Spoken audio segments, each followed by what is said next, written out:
Welcome back to the channel. And this week's talking point, I wanted to discuss a problem that you sometimes have with playing games with your kids and family, which is games that are dragging on too long. So here in the U.S., we're getting ready to go back into the school year. So kids are going to be going back to school this week, which means that our time together is going to be limited. Kids are going to be needing to go to bed earlier.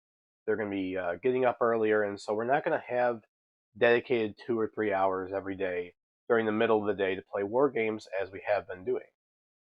So we need to think of a solution for that to make it so that way we can still have fun. The kids can still be able to get to the table and play the games that we want to play together, but within a limited amount of time. In general, I would say that your family's attention span is shorter. Um, Typically, our kids or our spouses, parents, siblings, they are not going to be hardcore war gamers. And if they are, then that's great. And then if they are, then they probably will be willing to come over and play a 3 or 4 hour game. But for most people, we want to be able to figure out a way to keep our games short and sweet. And we want to be able to have faster story. That way we can finish our game earlier and we don't have any cranky mornings for our kids. So tip number one for making your games faster is going to be to shrink your table.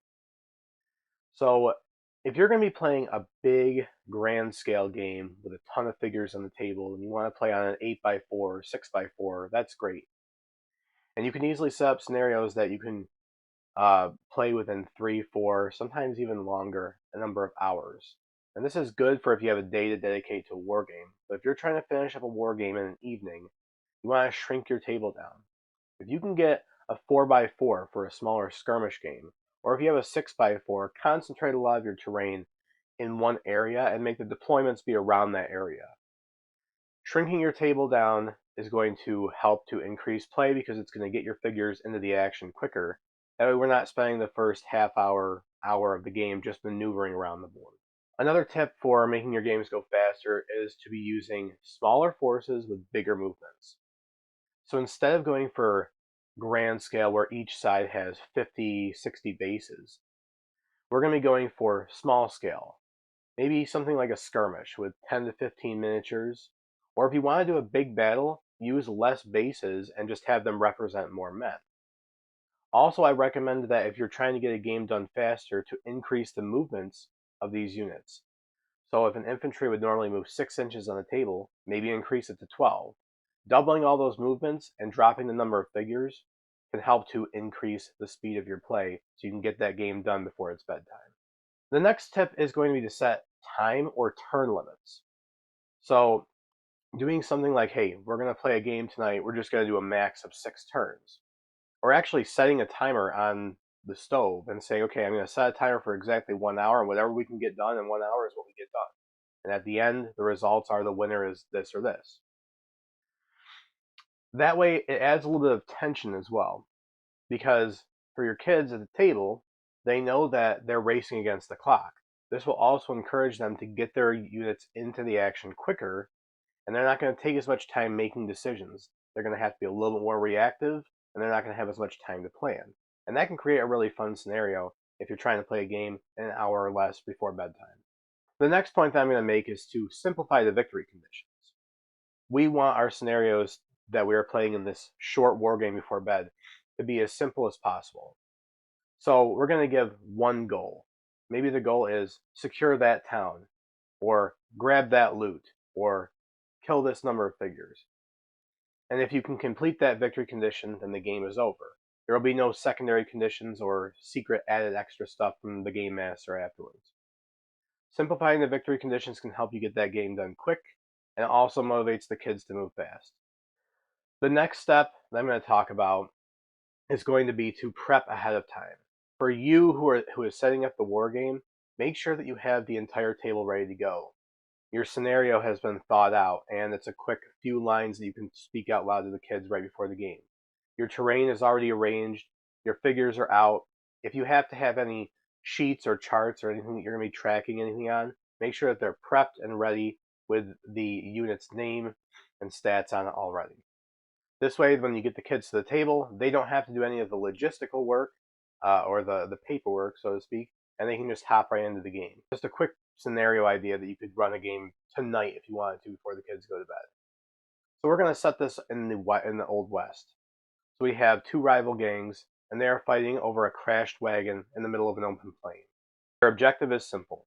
All they need to do is collect 3 tokens or items from that wagon.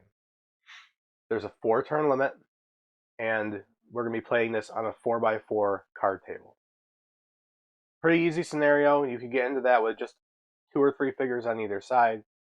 The kids will have a lot of fun. They have a clear objective. They're trying to get the cargo from that wagon, and we can definitely play this scenario in an hour, probably much less than that. So in the end, playing war games in an hour or less before bedtime is very fun and doable.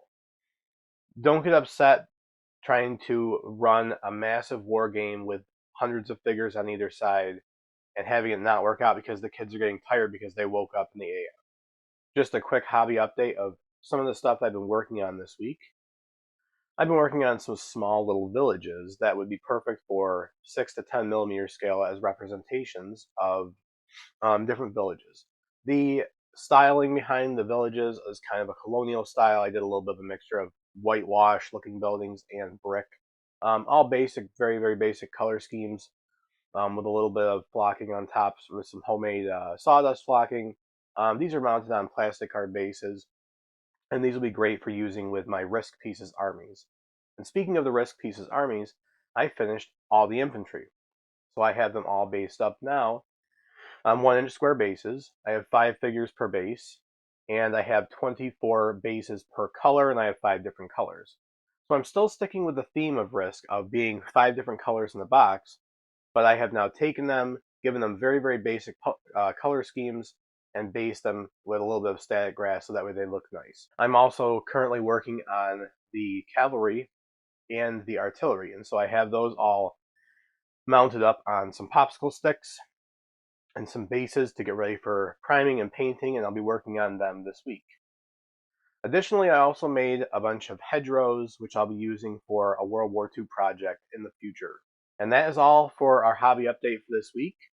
And if you enjoyed this video, make sure you like my video, and make sure you watch some of my other talking points that I have done so far. We try to put out a new one each week. And if you like HomeFront Wargaming, don't forget to subscribe. Thank you, everybody, and we'll see you next time.